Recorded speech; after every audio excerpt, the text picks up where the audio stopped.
தமிழுக்கு டிரைவிங் சொல்லி கொடுத்துக்கிட்டு இருக்காங்க. தமிழ் ஸ்டேரிங்க பிடிக்கிறப்ப சொல்லி கொடுக்கிறவரு தமிழோட கைய பிடிக்கிறாரு. தமிழ் சொல்லி கொடுக்கிறவரு மூஞ்சிய பாக்குறாங்க. சொல்லி கொடுக்கிறவரு சொல்றாரு ஃபர்ஸ்ட் கியரு எப்படி போடணும்னா சொல்லிக்கிட்டே தமிழோட கைய அழுத்தி பிடிக்கிறாரு. சொல்லி கொடுக்கிறவரு சொல்றாரு இந்த கிளட்ச அமுக்குங்க.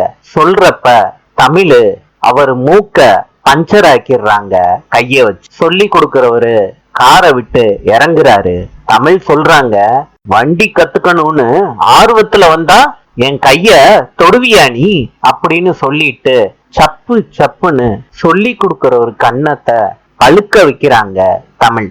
தமிழும் வெள்ளத்தாயும் ஆட்டோல போய்கிட்டு இருக்கப்ப தமிழுக்கு டிரைவிங் சொல்லி கொடுத்தவரு 4-5 அடியாளோட ஆட்டோவை வழிமறைக்கிறாரு. அவர் சொல்றாரு எல்லாரையும் அடிச்சு போட்டுட்டு அவளை தூக்கிட்டு வாங்கடா. சேது வந்துகிட்டு இருக்கப்ப யதார்த்தமா தமிழுக்கு பிரச்சனை நடந்துகிட்டு இருக்கத பாக்குறாரு. அவங்க கூட சண்டை போடுறாரு. சேதுவ கத்திய வச்சு குத்த வர்றாங்க. அப்ப ராஜாங்கம் தடுக்கிறாரு. சேது கூட சேர்ந்து சண்டை போடுறாரு ராஜாங்கம். நாளை சந்திப்போம்.